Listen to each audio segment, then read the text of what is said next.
C'est bon? Oui. Bon, alors nous commençons la quatrième de l'été, la dernière, puisqu'on arrive au mois de septembre. Donc on a vu cette année le cardinal Suard, la mission en France, François Xavier, oui, la mission lointaine, et Madeleine Delbrenne, la mission du naïque en terre communiste, donc Frédéric Ozanam, la mission auprès des pauvres, la mission par la charité chrétienne, et le témoignage de la foi dans la charité. Bon, bref, on y va. Donc, fondateur des conférences Saint-Vincent de Paul. Voilà, vous connaissez beaucoup les ça. Voilà. Alors, sa vie et sa personnalité. Il est né le 23 avril 1813. Il est le 5e enfant d'une famille qui en comptera 14. Et ben voilà, hein, c'est les familles d'autrefois, dont 10 mourront en très bas âge. Donc finalement, il ne reste pas beaucoup. Voilà. L'aînée, Élisabeth, a 19 ans. Resteront donc Alphonse, médecin et prêtre. Voilà, donc c'est une belle famille. Hein. Frédéric et Charles, médecin aussi. Voilà. Bon, le père est médecin à l'Hôtel-Dieu de Lyon, donc beaucoup de médecins dans cette famille. Voilà. Donc, Frédéric est un élève brillant. Donc, on va lire ça vite. Son père veut en faire un avocat. Il entre à la Sorbonne à Paris, où il étudie le droit et les lettres, normal pour être avocat. Docteur en droit en 1836, 23 ans, et S-lettres en 1839. Et donc c'est un intellectuel quand même. Hein. Il est reçu en 1840, premier au concours de l'agrégation de lettres. Ah, voilà, voilà. Donc c'est quand même quelqu'un qui a une certaine culture. Hein. Voilà, donc il ne faut pas oublier ça, Frédéric Ozanam. Voilà. Avocat peu de temps, tant cette profession lui déplaisait. Il se consacre surtout à l'enseignement à la Sorbonne, tout en travaillant dans le journalisme, en touchant un peu à la politique et en faisant de sa famille et de sa fondation ses deux priorités.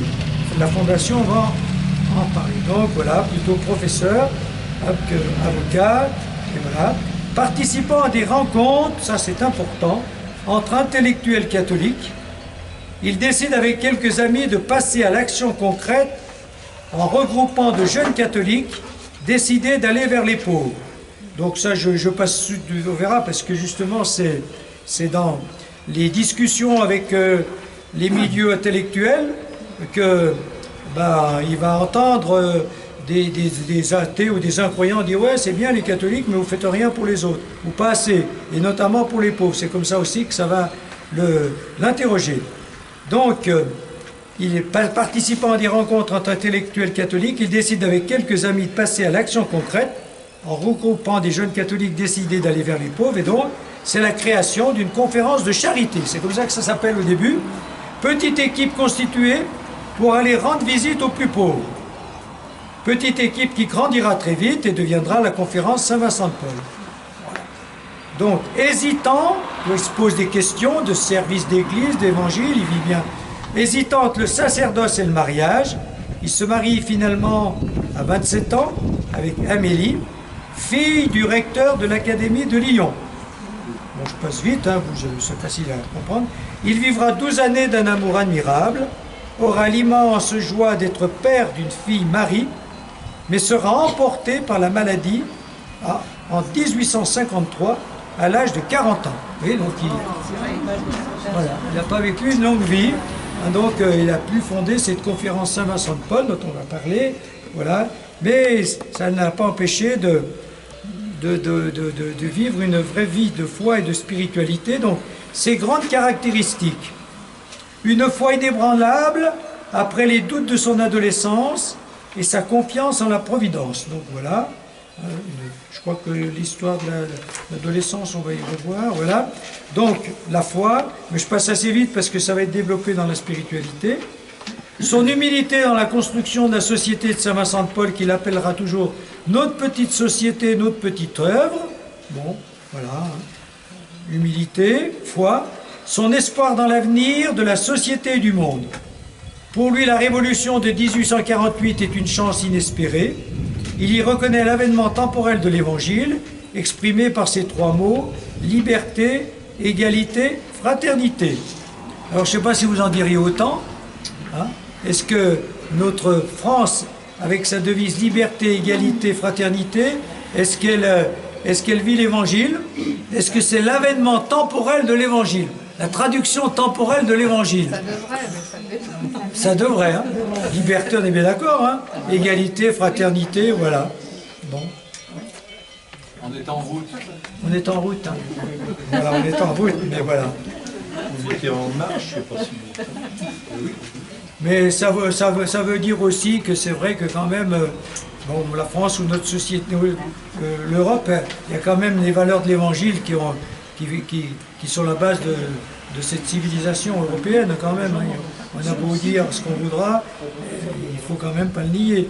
Son amour des pauvres, ses vues sociales fort avancées, cherchant toujours à réunir science et religion, richesse et pauvreté, croyants et mécréants, justice et charité. Ben voilà les 4 mariages qu'il aimerait faire.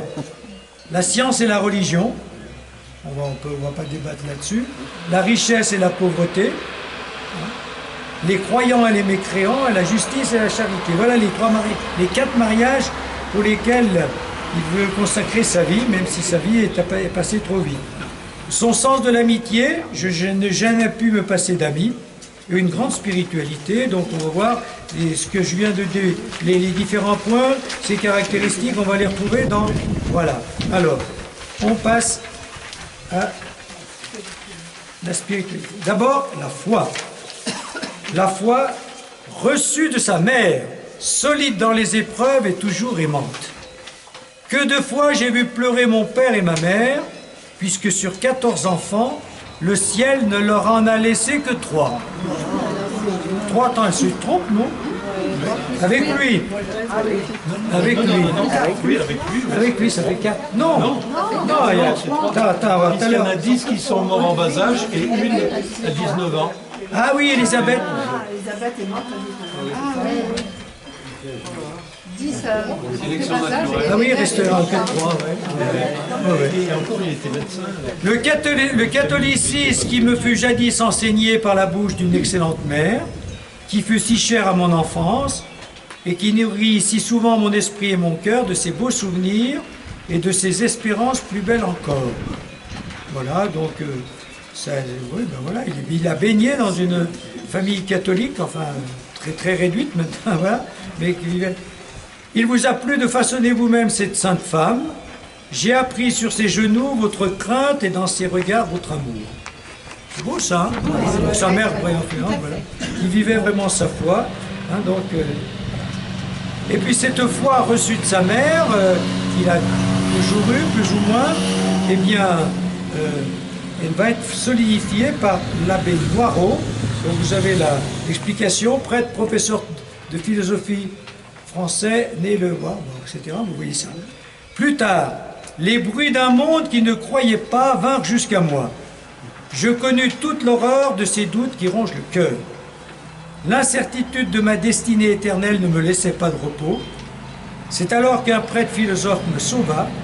Il mit dans mes pensées l'ordre et la lumière. Je crus désormais d'une foi rassurée. Voilà. Donc, comme il fréquentait les milieux intellectuels, milieu catholique et les autres, ben, il y a toujours eu des contestations, des doutes. Donc, ça l'a perturbé dans sa foi, mais grâce à l'abbé Noirot, il a pu restructurer sa foi, la redynamiser et la vivre comme on va le voir tout au long de sa vie. Voilà. Alors, donc, la mère et l'abbé Noirot, il n'en a pas mis d'autres, hein, mais c'est déjà pas mal. Donc on peut penser à tous ceux, comme tous les uns et les autres, on a été marqués par des parents ou par des personnes qui nous ont permis de grandir dans la foi, donc on peut rendre grâce à Dieu hein, pour la foi qui nous a été transmise et qu'on a pu vivre grâce à ces aides ou à ces témoignages. Alors, quelles sont les caractéristiques de sa foi? Foi en un Dieu d'amour. Pourquoi craindrais-je Dieu? Je l'aime tant. Bon, je crois que c'est la dernière fois qu'il y en a déjà qu'on pose la question sur la crainte de Dieu. Ça revient souvent. Alors, quelle est votre meilleure traduction de la crainte de Dieu? Parce que ça arrive quand même. Le respect. Le respect. Hein. Respecter. Moi je dis prendre Dieu au sérieux. La crainte c'est prendre au sérieux. Je prends Dieu au sérieux, c'est quelque chose de sérieux, c'est quelqu'un de sérieux. C'est sérieux la foi. Voilà. Bon. Je l'aime tant. Donc, Dieu est amour. Il ne faut pas en avoir peur. Voilà. Ça, c'est bien, on le sait, mais c'est bien qu'ils nous le redisent. Foi cultivée par la volonté de croire. Je doutais, et cependant, je voulais croire. Je repoussais le doute. Ma foi n'était pas solide, et cependant, j'aimais mieux croire sans raison que de douter, parce que cela me tourmentait trop. Alors, qu'est-ce que vous pensez de cette phrase? Est-ce que croire, c'est vouloir croire? Il y a des fois. Quelque part, c'est un peu ça. Hein? Si on ne veut pas croire, petit à petit, et la foi, même si on l'a, donc ça veut dire qu'il faut vouloir croire plus, vouloir croire mieux. Hein? Voilà. Comment? La foi, il faut la demander, puis il faut la cultiver. Rechercher Hein? les raisons de Hein? Il faut la vivre. Et il faut la vivre. Voilà, sinon, voilà. Mais j'aime bien la phrase, j'aimais mieux croire sans raison que de douter. La foi, des fois, oui, on ne peut pas expliquer, mais ça nous aide tellement, ça nous éclaire, ça nous porte, et donc, du coup, ben, voilà, même si on n'a pas des raisons, des explications, voilà, parce que la foi, ça nous apporte trop, même si on n'arrive pas à en rendre compte. Moi, je suis cartésien. Comment? J'ai du mal, moi c'est une phrase qui a du mal à passer quand même. Je C'est suis un peu trop cartésien. C'est un peu trop cartésien. Ben oui, mais on n'est pas... Après, il faille la développer, qu'il faille un effort. rechercher.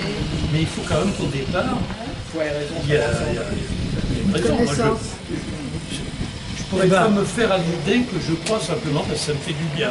Ah Moi, ouais. c'est pas une branche du bien-être, là. C'est bien ça. Vous entendez bien là? Bon, alors, et quelles sont tes raisons de croire alors?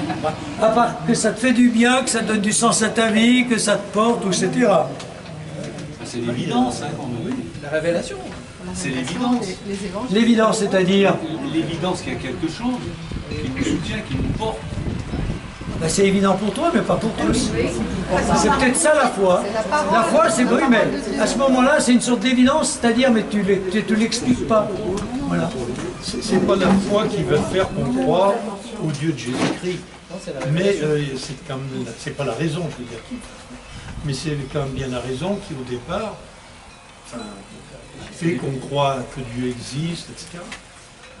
Moi, je sais que je crois beaucoup à la liberté. J'estime que c'est un ressenti qui est sans liberté. S'il n'y avait que les mécanismes matériels, ben, il n'y aurait pas de liberté. Ce que je dirais, là, maintenant, je dirais simplement, parce qu'il y a un certain nombre de déterminismes qui font que, j'aboutis à le dire, donc il y a la foi en Dieu. Alors après, il faut un effort, effectivement, il faut une certaine réflexion. Pourquoi pourquoi Jésus-Christ plutôt que le Dieu des musulmans? Oui, d'accord. C'est sûr Mais il y a un que... mélange des Non, mais deux. tu as raison de dire qu'il faut des raisons de croire.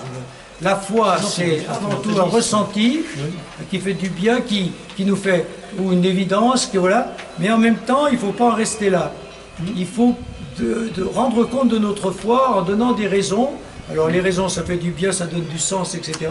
Mais il y a aussi des raisons plus intellectuelles, voilà. Et dans les raisons, ben, il y a par exemple les preuves de l'existence de Dieu. Alors ça ne convainc pas tout le monde, hein, mais de rien peut naître. Donc si il y a de l'existence, s'il y a cet univers, si on voit tout ce qu'on voit, s'il y a tout ce qui existe, c'est bien parce qu'il y a une source, il y a une cause, il y a bien quelqu'un qui fait tout exister. Mais si quelqu'un fait tout exister, encore faut-il qu'il existe par lui-même. Parce que lui, s'il vient d'ailleurs, bah, ça repousse. Voilà. Donc c'est la définition de Dieu. Voilà. Dieu fait tout exister, mais il se fait exister, ce qu'on appelle l'absolu. Il ne dépend de personne que de lui-même. Voilà. À travers l'humanité aussi. Son existence. Ben, L'existentiel de Dieu, en fait, elle est reflétée par l'existence de l'humain, de l'univers, de ces choses-là. ben oui, ben ça montre qu'il existe, puisque nous, on existe, mais pas par nous-mêmes. Voilà. Donc il y a ça, mais il y a surtout les raisons que les philosophes, on les avait vus, le siècle dernier, maintenant il y a moins de philosophes qui donnent des raisons de ne pas croire, ou bon, qui attaquent la foi. Est-ce qu'il y a encore aujourd'hui des vrais athées? Je crois qu'on l'avait vu Oui, la dernière fois. la dernière fois. Ben, les vrais athées, il y a les athées, il y en a peut-être qui ne croient pas. Mais au siècle dernier, avec Sartre, Camus, avec Feuerbach, il y a tout un tas de noms, c'était des antithéistes. Des gens qui luttaient contre la foi et contre Dieu et qui démontraient que Dieu, voilà. Comme Sartre, la vie est absurde. Hein? Bon, voilà. Donc, parce que tout ce qu'on veut ne nous satisfait pas, et quand on a quelque chose, on voit encore autre chose, donc c'est un cercle vicieux, et donc la vie est absurde. Voilà, et donc, et la réponse, c'est des philosophes qui répondent à ça, ils disent oui, mais justement, on n'a jamais ce qu'on veut, parce qu'on veut l'infini. On veut quelque chose au-delà duquel on ne peut pas aller. Mais ça, c'est la définition de Dieu, l'infini. Le point, l'infini, c'est le... On ne peut pas aller au-delà de plus. Quand on a l'infini, on a tout. Donc c'est la définition de Dieu. Bon, voilà. Bon, mais on ne fait que discuter de ce que les hommes discutent depuis toujours. Voilà. La foi et les raisons de croire ou de douter. C'est la rencontre surtout avec une personne. Avec Jésus-Christ. Voilà. Mais ça, c'est l'expérience de la foi chrétienne. La rencontre avec quelqu'un qui nous habite et qu'on reconnaît grâce par notre intuition, mais aussi par tout ce que nous dit l'Église et les autres.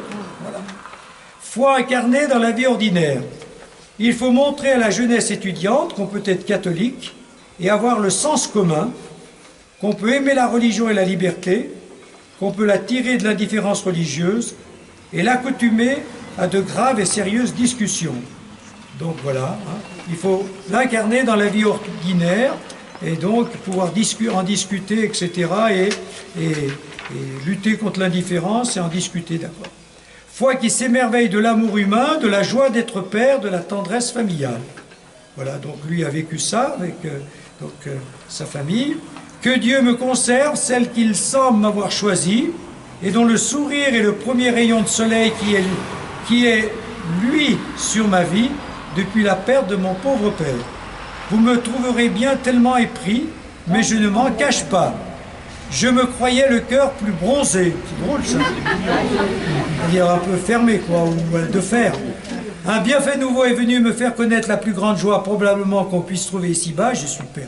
Voilà, donc sa foi incarnée dans la vie, avec la foi et raison, foi dans la vie ordinaire, foi dans sa vie de couple et de... Quel moment que celui où j'ai entendu le premier cri de mon enfant, ben voilà, ceux qui ont vécu ça, vous vous reconnaissez, où j'ai vu cette petite créature, mais cette créature immortelle, que Dieu remettait entre nos mains, qui m'apportait tant de douceur et aussi tant d'obligations. C'est beau, hein, c'est bien. Foi qui agit, que nos actes soient d'accord avec notre foi. Mais que faire? Que faire pour être vraiment catholique? Ça, tout le monde peut se le dire. Hein. Voilà. La foi sans les œuvres est une foi morte, mais que faire? Foi en la puissance de Dieu agissant en nous. Nous sommes punis, nous catholiques, d'avoir mis plus de confiance dans le génie de nos grands hommes que dans la puissance de notre Dieu. Nous sommes punis de nous être appuyés sur ces roseaux pensants, quelque mélodieux qu'ils fussent. Ils se sont brisés sous notre main. C'est plus haut désormais que nous devons chercher notre secours. Est-ce que c'est vrai ça? Qu'on a mis notre confiance plus dans le génie des grands hommes qu'en Dieu? Peut-être c'est vrai. Peut-être que maintenant on met notre confiance dans l'intelligence artificielle. Ben, on sait, oui, il y a à toutes les époques, il y a des idoles, quoi, ou des plus qui nous disent enfin on a trouvé quelque chose de mieux que Dieu, quoi, à la limite. Hein. Cette puissance de Dieu est entre nos mains et pendant de nous, elle agit par nous. J'ai toujours espéré que Dieu se chargerait de faire le travail pourvu qu'on l'y aidât. C'est Dieu qui fait le travail. C'est vrai quand même. Comment? C'est vrai. Ben oui, mais pourvu qu'on l'y aidât. Je trouve que c'est vraiment bien. Aide-toi et le ciel t'aidera. Aide-toi, le ciel t'aidera, mais voilà. Il faut s'engager, il faut commencer. Voilà, donc ça, pour faire le lien avec l'actualité, hier j'ai fait la sépulture du père Émile Allard, ok, que certains ont connu. Et donc le Père Émile Allard ne voulait pas de témoignage. Ça, c'est, je vous le dis, pour les sépultures. Pas de témoignage. Puis c'était à moi de faire l'évangile. Il a choisi l'évangile, que tout ce qu'on a, c'est Dieu qui nous le donne. C'est ça, la rencontre entre Jean-Baptiste et Jésus. Et ils baptisent tous les deux d'ailleurs. Vous saviez que Jésus avait baptisé? On n'en parle pas souvent. Hein.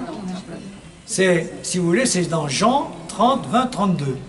Et Jean baptisait et Jésus baptise ailleurs. Alors les gens vont vers Jean, ils disent, mais Jésus il baptise, celui dont tu as parlé, il baptise. Il dit, ben oui, mais on ne peut rien faire si c'est Dieu si c'est pas Dieu qui nous le fait faire. Voilà. Puis ensuite, après, il dit cette belle phrase, voilà, il faut qu'il croisse et que je diminue. Donc il faut s'effacer devant Dieu. Donc ça veut dire que tout ce qu'on fait, c'est grâce à Dieu. Le vrai travail, c'est Dieu qui le fait à travers nous. Donc il faut rendre grâce à Dieu pour tout ce qu'on réussit, plus que rendre hommage à ceux qui ont fait ceci ou cela. Voilà pourquoi donc il ne voulait pas de témoignage. C'est une petite parenthèse, mais qui va dans ce sens. Dieu, ça, retenez bien cette phrase. J'ai toujours espéré que Dieu se chargerait de faire le travail pourvu qu'on l'y aida. Bon. Et Émile Allard, est-ce qu'il a fait un petit mot pour sa sépulture? Ah, il a fait carrément tout. Dans le détail. Ah oui. Oui, quelques jours avant de mourir, c'est vu moi, il a fait ça là, les 10 jours avant de mourir. Il a tout mis dans le détail. Tout ce qu'il voulait, tout ce qu'il ne voulait pas. À tous les chants et les choix.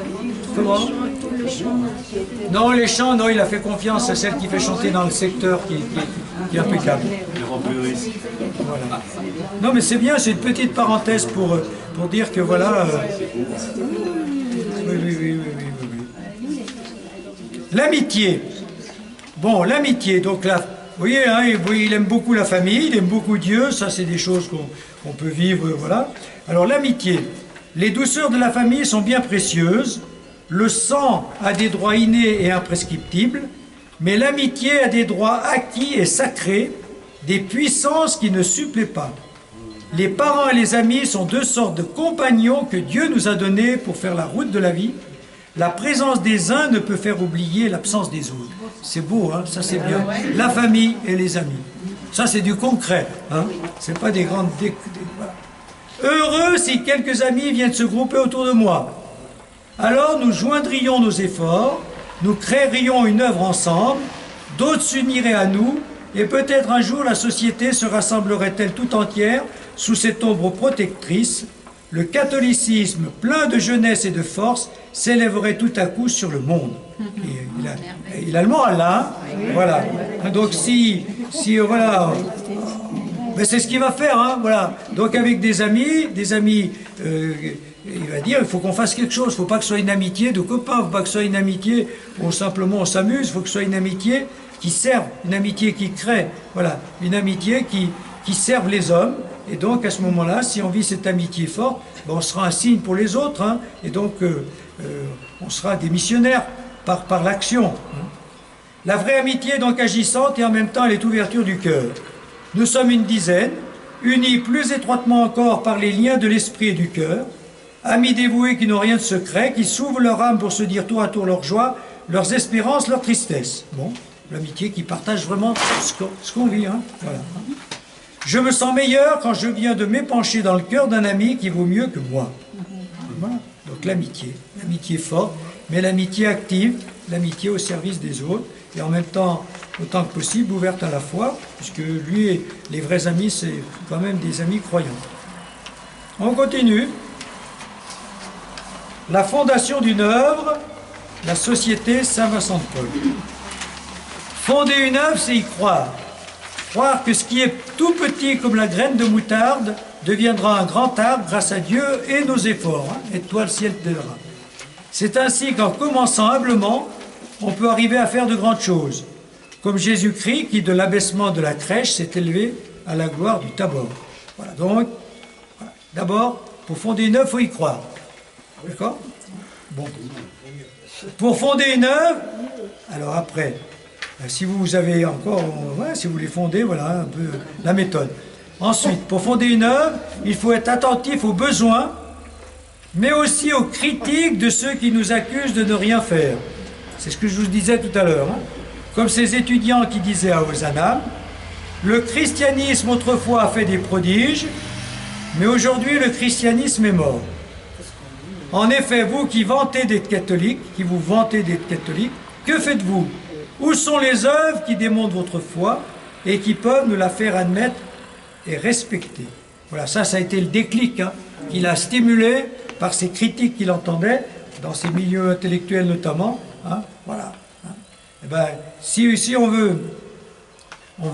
peut réfléchir à ça. Le christianisme autrefois a fait des prodiges quand même. S'ils disaient ça, ils font allusion à quoi?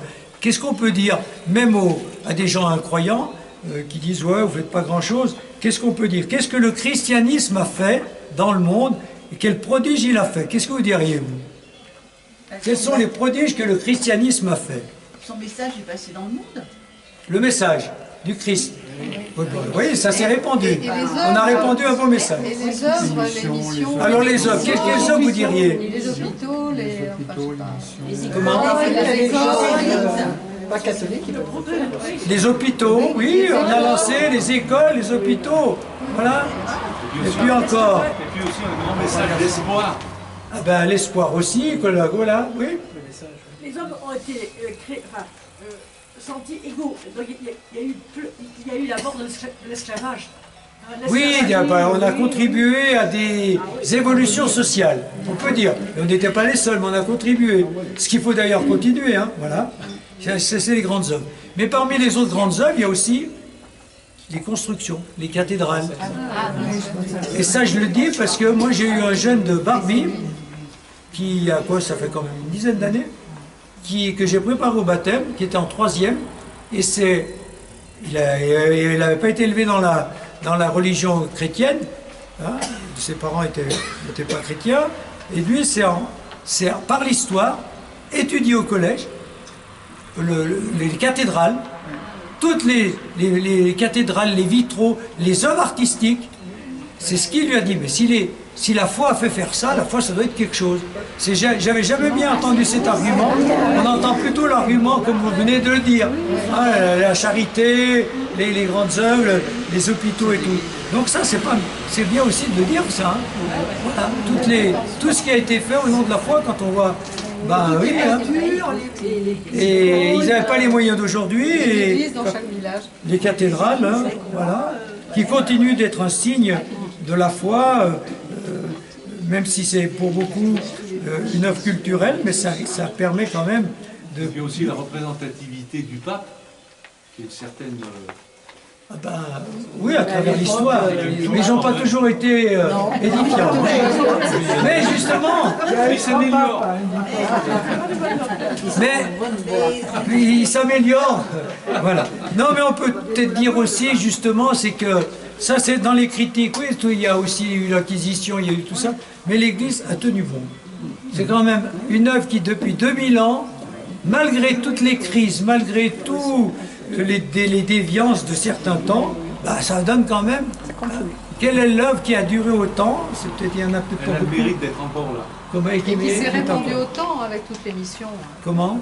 Qui s'est répandu autant à travers le monde. Oui, puis avec toutes les missions qui ont quand même éveillé à... Qui ont donné leur vie. C'est vrai que l'Église, il y a eu énormément de dérives, mais il y a ce corpus de l'Évangile qui fait qu'à chaque moment, ça revient à l'essentiel. On dit oui, ça Alors, dérape, mais on a oublié ça. Le christianisme autrefois a fait des prodiges, mais aujourd'hui le christianisme est mort. Qu'est-ce que vous diriez? Le christianisme a fait des prodiges, vous êtes tous d'accord. Mais aujourd'hui le christianisme est mort. Le Christ est vivant pour l'éternité. Comment? Le Christ est vivant pour l'éternité, donc voilà. Oui, mais... Qu'est-ce qu'on met sous le mot christianisme aussi? Dans les sphères intellectuelles. Qu'est-ce qu'on entend par christianisme? Dans les sphères intellectuelles. À l'époque, Oui, à son époque, oui. Et aujourd'hui. Parce qu'après la Révolution, il y a quand même une sacrée baisse.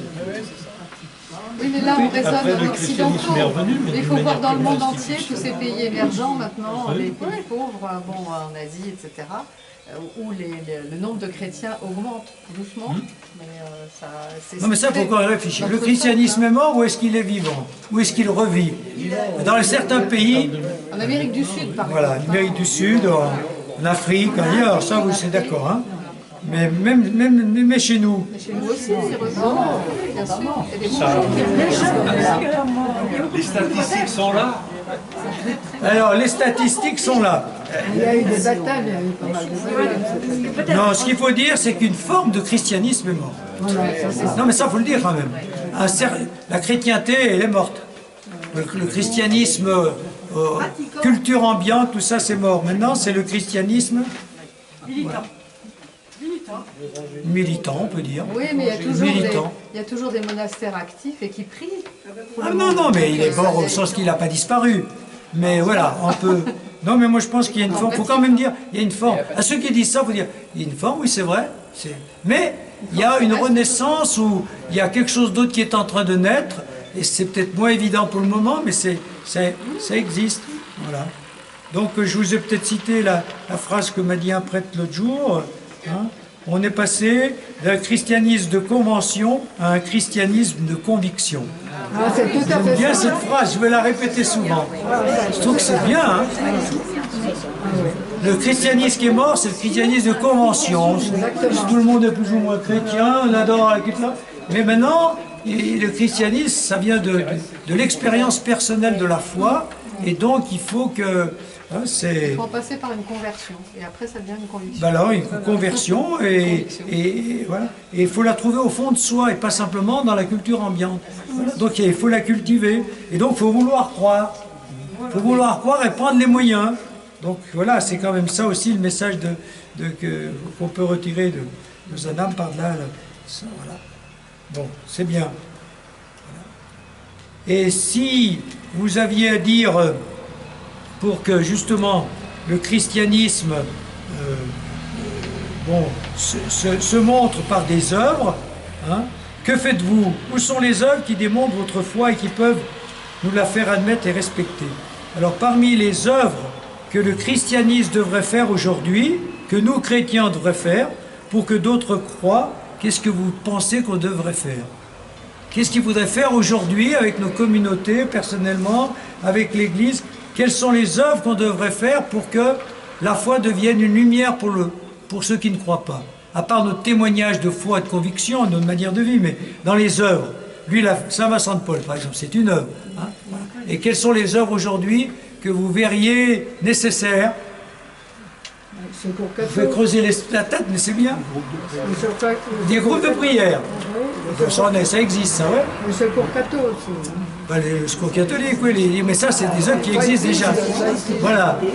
C'est des œuvres qui existent. L'hospitalité, Les lourdeaux. Les quoi? l'hospitalité, des gens qui s'occupent des malades.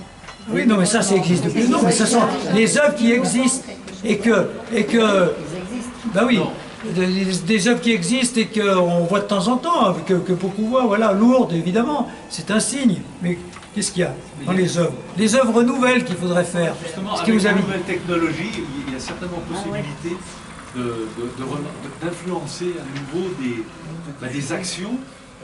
Mais quel type d'action tu verrais? Oui, voilà. Voilà, quel type d'action faudrait inventer? Si on jouait à Frédéric... Chacun pense plus aux autres. Oui. C'est une... Non, mais ça, c'est la conversion personnelle, ça, c'est évident. Et ça, c'est le témoignage personnel. Ça, c'est aussi la conviction qu'on a, ben, quand on est convaincu, on rayonne. Et ça permet petit à petit d'éclairer. Mais si on parlait d'œuvres autres que... Par exemple, il y a une œuvre qui est après mijotée un peu, mais c'est arriver à trouver un système qui arrive à parler du partage dans le monde. Oui. C'est-à-dire qu'aujourd'hui, tout est divisé. Chacun amène sa petite science, mais il n'y a pas de partage collectif d'ensemble. Oui, mais alors ça voudrait dire qu'il faudrait qu'on ait des lieux où il y a ce partage. Voilà. Des vraies communautés. En débattre. De ceux qui ont beaucoup et de ceux qui n'ont rien. Et après, on Développer une société du don. Moi, je dis que dans les œuvres, il y a quand même tout simplement le fait de rassembler. Il y a beaucoup d'individualisme et beaucoup de chacun pour soi. Et nous, dans l'Église, on se rassemble encore, comme là aujourd'hui. On rassemble les gens autrement que pour les distraire ou pour les amuser. On les rassemble pour parler et les renvoyer à eux-mêmes et à une vie spirituelle. Moi je pense, moi en tout cas c'est une des cartes que je joue. Le monde a besoin, les gens ont besoin de parler, et pas parler simplement de banalité, mais de leur vie, de leurs souffrances, de leurs espoirs, du sens de la vie. Ben voilà, et donc quand on crée des groupes où c'est possible, eh ben, je pense que c'est une des œuvres. Ouais, des espaces d'écoute, ouais, c'est sûr. Des espaces d'écoute et de parole. L'évangélisation de rue, là, comme les jeunes qui sont Comment venus pendant une semaine chez nous, le groupe Annuncio, qui est l'évangélisation de Ben, rue. l'évangélisation de rue, oui, mais après, il faut que des groupes qui existent. Voilà. Donc, moi, je vois ça comme œuvre. Hein. Maintenant, au niveau, il y en a certainement beaucoup d'autres, mais bon. De quoi ont besoin les gens aujourd'hui? Et l'Église a toujours été, a toujours été vivante et même florissante quand elle a répondu aux besoins auxquels la société ne répondait pas. C'est ça. Alors, voilà. Et puis les grandes congrégations religieuses, on prend les sœurs par exemple, ben souvent les vocations sont nées quand elles se sont mises. On a parlé de l'éducation, on a parlé des hôpitaux. Donc maintenant, ce serait qu'est-ce qu'on doit créer qui. C'est un peu la question, c'est ça. À quel besoin de la société, à quel besoin de la société devrait-on essayer de répondre et auquel personne ne répond? Je crois que c'est au besoin d'espoir, j'ai l'impression. Besoin d'amour. D'espoir, d'amour. Oui, ben de rencontre, d'espoir. De réflexion, les gens réfléchissent. C'est pour ça qu'il y a des groupes de parole où on redonne le moral, où on redonne de l'espérance, où on redonne des. Ben c'est ce qu'on vit, nous on essaye. Voilà. On s'est beaucoup intéressé il y a quand nous on était jeunes, aux besoins matériels des gens. Donc jusqu'aux catholiques, Saint-Paul, la société, ça tournait beaucoup autour de ça. Je pense que c'est pas périmé, mais je pense que maintenant le besoin, il est plus immatériel, il est plus au niveau de l'espoir et de l'écoute, Et de la relation, et de la spiritualité aussi, même de ce qu'il y a au fond de soi. Ben, voilà. Moi je crois que c'est ça, hein, pour ça qu'on continue de faire des groupes et que. Voilà. Parce qu'on est dans une société maintenant où on veut tout, c'est la consommation, la société du pouvoir, de la possession, de l'action. Et je crois qu'il y a un besoin maintenant de revenir vers... Les écrans, etc. Tout ça, c'est complètement... Les jeunes sont complètement isolés. Mais c'est ça, le besoin de se rencontrer, de discuter, d'échanger et de parler de choses de leurs souffrances, de leurs espoirs et de ce qui les anime. C'est ce qu'on a fait un peu avec les aumôneries. Moi, j'ai fait ça avec les aumôneries, mais maintenant, bon, ça a bien baissé aussi, mais c'est pas pour autant qu'il ne faut pas relancer tout ça, parce que c'est un vrai besoin, moi je pense. Hein, voilà. Du coup, Ozana va dire à ses amis que nos actes soient d'accord avec notre foi. Ben voilà, enfin. Hein. Mais que faire?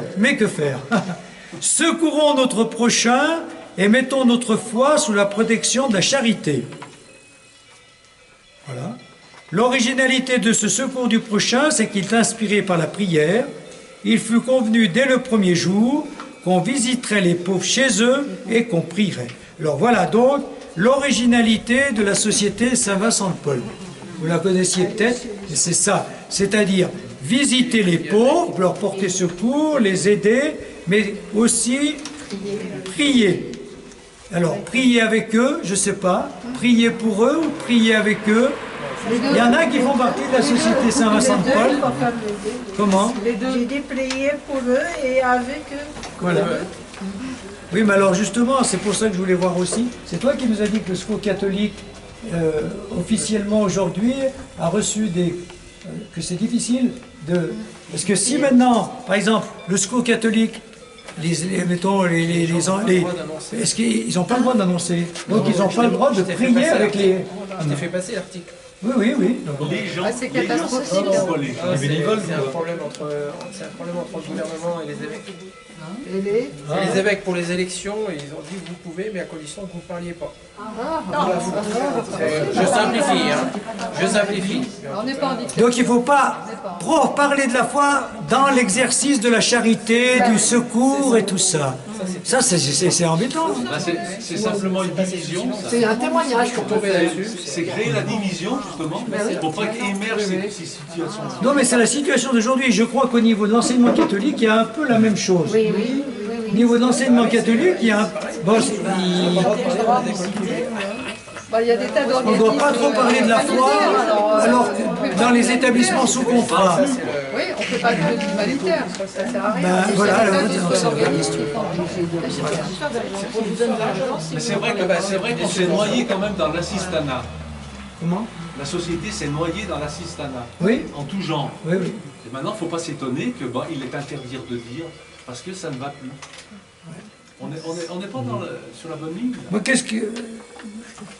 Je sais pas, moi, comment... Je fais pas de la... J'ai jamais fait du... Enfin, pas directement de l'accueil dans le secours catholique, mais... qu'est-ce que vous répondriez à ça? Dire, vous faites ça, vous aidez, vous discutez, vous écoutez, vous aidez à l'alphabétisation ou par des biens matériels. Sans frontières, on va dans n'importe quel autre Mais organisme. c'est un témoignage. Le secours s'appelle secours catholique. Oui, il a son nom. C'est l'échange. Non, parce qu'on ne se différencie pas des autres organismes humanitaires. Oui, mais je veux Ils dire, sont très bien aussi, qui donnent beaucoup. Mais c'est pour ça que moi je voulais qu'on voit aux ANAM, parce que comme cette année j'ai insisté sur la mission, les 4 fois que les 4 c'était sur la mission. La mission c'est l'annonce explicite de la foi, et justement, pour ça que... Explicite. Est-ce que les organismes de charité d'aujourd'hui, comment peut-il parler de la foi s'ils n'ont pas le droit d'en parler? Ça ne suffit pas. C'est voulu. Mais je crois que c'est ce qui fait la différence entre le secours catholique et Saint-Paul. Le secours catholique distribue des aides. Alors on sait que c'est parce que c'est des chrétiens qui y vont, mais ils distribuent des aides alors que Saint-Vincent... Mais alors l'État s'en mêle pas. Il n'y a pas de subvention, il n'y a pas de... heureusement. Si. Heureusement, s'il n'y avait pas un peu d'aide de l'État. Non, pour Saint-Vincent-de-Paul. Pour Saint-Vincent-de-Paul, j'en sais rien. Mais justement, c'est ça la question. Parce qu'ils sont indépendants. Et ceux qui sont dépendants Ils sont indépendants de l'État, du coup ils peuvent faire ce qu'ils veulent.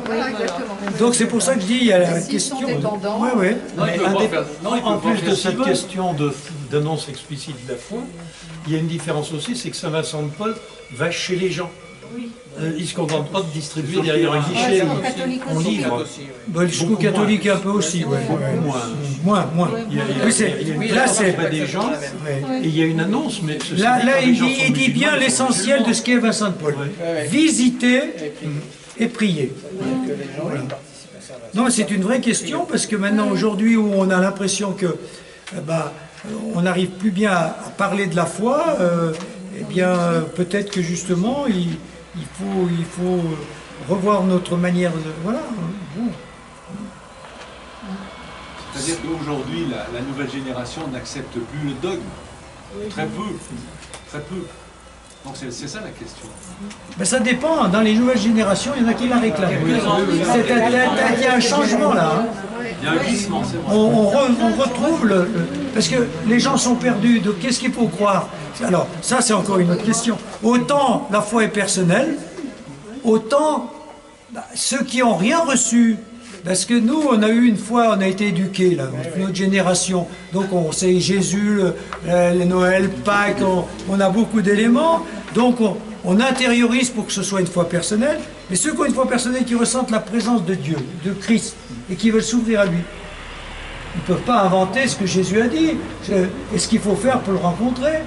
Donc ils ont besoin d'une certaine doctrine, et ils ont besoin de certains rites, alors que nous, on voulait prendre la distance par rapport aux rites, puisque les rites c'est bien, mais si c'est pas intériorisé, ça devient... sinon, ils vont acheter... Vous savez, aujourd'hui c'est l'évangile, je crois qu'on prend bien l'évangile du jour. Hein.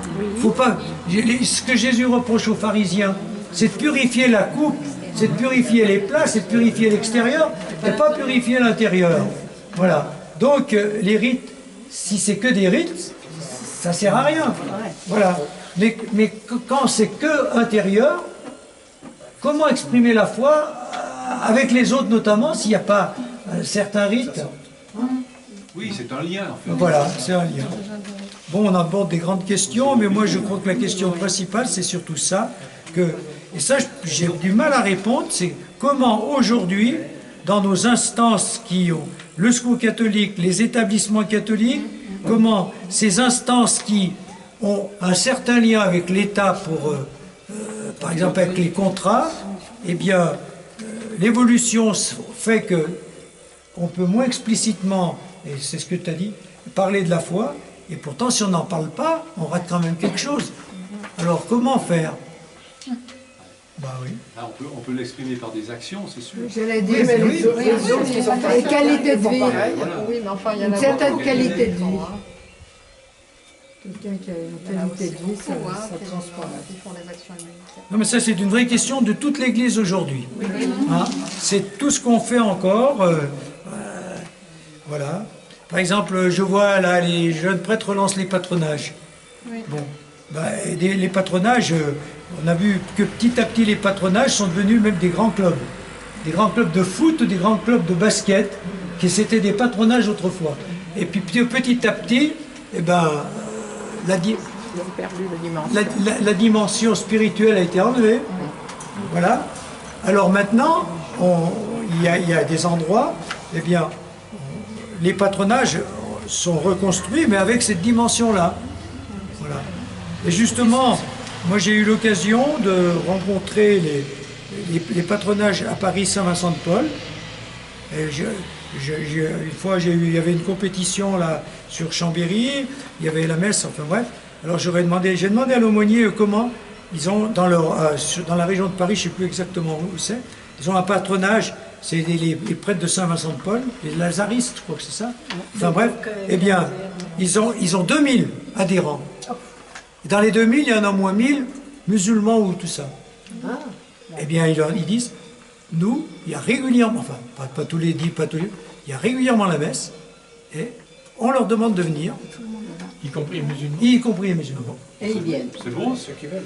Non, mais vous voyez la tension qu'il y a entre... voilà. Vivre sa foi de façon Non, c'est pas convaincue. l'intention. Ouais.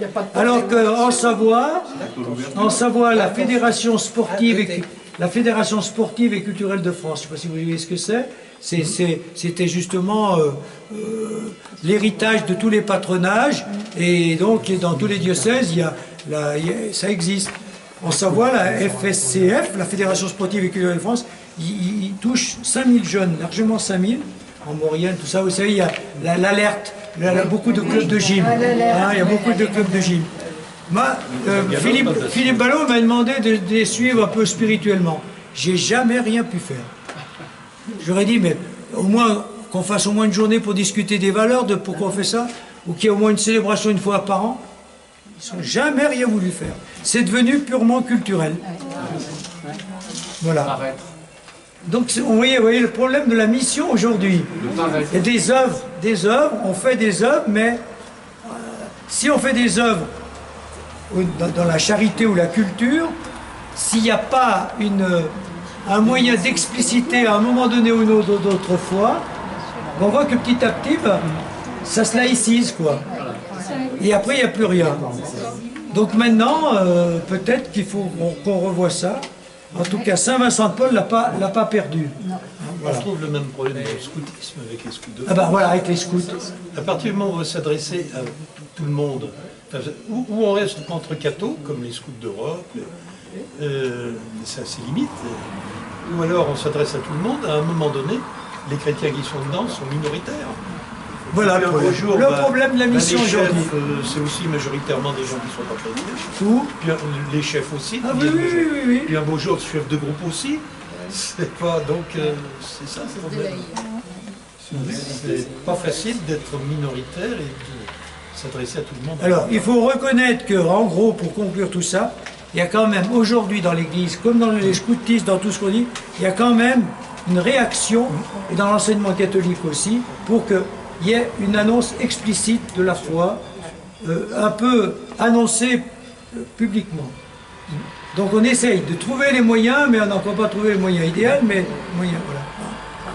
Alors moi j'ai vu pour les scouts, justement, eh bien, j'ai vu des camps scouts où justement à cause de cette question, il faut qu'on retrouve explicitement, qu'on annonce explicitement, au moins un petit peu. Alors ils ont quand même ce qu'ils appellent des temps spirituels le soir. Bon, des fois c'est simplement un petit partage sur la journée. Puis, quand il y a un aumônier, il y a dans le camp au moins une célébration. Moi j'en ai fait, mais c'est vrai que pratiquement aucun communie. Hein. Aucun répond parce qu'ils n'ont pas eu d'éducation chrétienne. Alors, Donc, c'est pas facile non plus. Hein. Voilà. Mais enfin, c'est quand même mieux qu'il y ait au moins une petite proposition, parce qu'autrement, on jette le bébé avec l'eau du bain. Hein. Voilà. Il y a quand même des religieux et des prêtres qui sont présents sur les réseaux sociaux. Ah oui, alors, Et qui en mettent. il y a une présence sur les réseaux sociaux. Vous avez des chaises derrière. Bonjour. Alors, on continue. Donc, on a quand même le point fort, c'est celui-là, l'originalité, visiter les pauvres et prier, annoncer explicitement, lier explicitement la charité et la foi. C'est clair, ça. Hein? Alors, maintenant, on adapte ça à tous nos problèmes qu'on a vus et à notre vie. Évidemment, quand d'autres conférences naîtront, Ozanam les félicitera, les encouragera ou même les visitera. Sa joie fut grande quand la première conférence à Paris, après Paris, naîtra à Nîmes en octobre 1834. Le vœu que nous formions est donc accompli. Vous êtes le premier écho qui ait répondu à notre faible voix. D'autres s'élèveront bientôt peut-être. Alors le plus grand mérite de notre petite société parisienne sera d'avoir donné l'idée d'en former de pareils. Bon, il suffit d'un fil pour commencer une toile. Bon, pourvu que ça se répande. Petit à petit, d'autres conférences naîtront en France, en Espagne, ben voilà, en Belgique, en Allemagne, en Italie, à Bassin, à Saint-Alban, il y en a, à Châles. L'Italie moderne ne bâtit plus de cathédrales, mais du moins, il y germe des conférences de Saint-Vincent de Paul. Ça rejoint ce que je vous ai dit tout à l'heure, hein. Voilà. L'Église, tout au long de l'histoire, s'est manifestée par des œuvres de toutes sortes, éducatives, charitables, ou par la construction de cathédrales. Ben, il faut aussi des œuvres comme celle de Saint-Vincent de Paul. J'ai eu la consolation de passer quelques heures avec nos confrères de Gênes. Dans ce développement des conférences, Ozanam y voit bien sûr le doigt de Dieu plus que son action et celle de ses collaborateurs. Dieu a fait de notre œuvre la sienne et l'a voulu répandre par toute la terre en la comblant de ses bénédictions. Voilà. C'est bon? Les questions, on les a un peu abordées, on continue. L'apostolat auprès des pauvres, les pauvres, visage de Dieu, ça c'est classique, hein? Vous connaissez, hein, ça, on le dit, on le redit régulièrement. Nous ne voyons Dieu que des yeux de la foi, et notre foi est si faible. Mais les hommes, mais les pauvres, nous les voyons des yeux de la chair. Ils sont là. Nous pourrons mettre le doigt et la main dans leurs plaies, et les traces de la couronne d'épines sont visibles sur le front. Ici, l'incrédulité n'a plus de place possible. Nous devrions tomber à leurs pieds et leur dire avec l'apôtre, vous êtes nos maîtres et nous serons vos serviteurs. Vous êtes les images visibles de ce Dieu que nous ne voyons pas, mais que nous croyons aimer en vous aimant. Ça c'est beau, hein? Voilà. Alors ceux qui visitent les malades, les pauvres, et c'est toujours pareil, voir Dieu en eux, le visage de Dieu. Dieu on ne le voit pas, mais on voit son visage dans les pauvres. Ce Dieu qui a besoin de nous et qui nous tend la main pour qu'on prenne la sienne. Les pauvres nous enrichissent. Que de fois accablé de quelques peines intérieures, inquiet sur ma santé mal affermie, je suis entré plein de tristesse dans la demeure du pauvre confié à mes soins. Et là, à la vue de tant d'infortunés plus à plaindre que moi, je me suis reproché mon découragement, je me suis senti plus fort contre la douleur, et j'ai rendu grâce à Dieu, à ce malheureux qui m'avait consolé et fortifié par l'aspect de ses propres souffrances, et comment dès lors ne l'aurais-je pas aimé? C'est beau ça, hein? Ouais, c'est très bien ça, hein? Vraiment. Voilà, quand on va voir, si on a des problèmes, si on se plaint, si on souffre, ben, faut aller voir quelqu'un qui souffre plus que nous, qui a plus de problèmes, et du coup, ben, voilà. Alors qu'on est découragé, ben, ça nous relancera. Hein, voilà. C'est en voyant plus faible que nous qu'on peut retrouver des forces, et en ayant des gens qui ont plus de besoins que nous qu'on peut retrouver du courage. Hein, voilà. Ouais, sans faire du voyeurisme non plus. Ah ben non, oui, oui, oui. Parce que quelquefois c'est ça. Ah bon? Oui. Qu'est-ce que t'appelles le voyeurisme? Ben, c'est-à-dire que je me réconforte parce que ça va plus mal là-bas. Ah oui, ah oui, oui, non, non. Non, mais faut pas, oui, oui. Non, mais il faut faire très attention. Bon, c'est bon comme ça? Oui. Alors, faire face aux critiques, ça c'est quelque chose qu'on peut tous appliquer à notre propre vie. Il n'est pas possible de se faire illusion. La société Saint-Vincent de Paul a rencontré des défiances partout. Si à Lyon, elle n'a pas encouru le blâme de l'autorité ecclésiastique, si même quelques prêtres vénérables l'ont encouragé, elle n'a pas cessé d'être objet de vexation de beaucoup de laïcs. gros bonnet de l'orthodoxie, père de concile en frac et en pantalon à sous-pied. Qu'est-ce que c'est que tout ça? Ben voilà, c'est les pharisiens d'aujourd'hui. Vous ne sauriez croire les mesquineries, les vilenies, les arguties, les minuties, il y a de belles listes, hein, les avanies dont ces gens-là, avec la meilleure foi du monde, ont usé contre nous. Les plus estimables ont été entraînés par la foule et nous avons dû souffrir beaucoup de ceux-mêmes qui nous aimaient. Voilà les critiques, hein. Les mesquineries, bon. Les vilainies. C'est quoi les vilainies? Les chastetés. Les arguties, les arguments, les machins. Les minuties, en quoi? En pinaille. Minuties. Les avanies, je sais pas ce que c'est, les avanies. Les avanies, c'est quoi? C'est des moqueries. C'est des moqueries, je crois, les avanies. Les moqueries? Bon, je sais pas, la liste, là. Bon, les critiques, il y en a toujours plus. Hein. Voilà. La société a été attaquée et critiquée, mais Ozanam lui-même a été l'objet de beaucoup d'attaques et s'est trouvé pris entre tous les feux. Les dangers réels que nous pouvons courir à Lyon et ceux imaginaires qui ont peut-être préoccupé davantage, les défiances et les rancunes lamennasiennes des uns, l'ardeur un peu cléricale des autres. Ça, c'est un peu compliqué. Hein. Lamennais, ouais. C'est Lamennais, c'était un grand Expliqué en bas. théologien. Ouais. Oui, bah, mon système mitoyen déplaisant à tous et me suscitant tous les jours des récriminations contraires, sans néanmoins qu'on me permette de donner ma démission, mes craintes par conséquent et pourtant mes espérances. Voilà, bon, donc les critiques, hein, les critiques. Voilà. Alors, qu'est-ce qu'il faut faire face aux critiques? La réponse, il la donne comme moi je la donne souvent parce que je reprends Jésus. Passant au milieu d'eux, il allait son chemin. Voilà. Eh ben, les chiens aboient, la caravane passe. Laissez-les dire, voilà. Alors, pour actualiser, pour que vous puissiez intervenir, qu'est-ce que vous diriez aujourd'hui?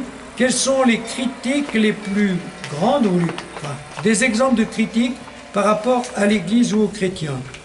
Quelles sont les critiques d'aujourd'hui?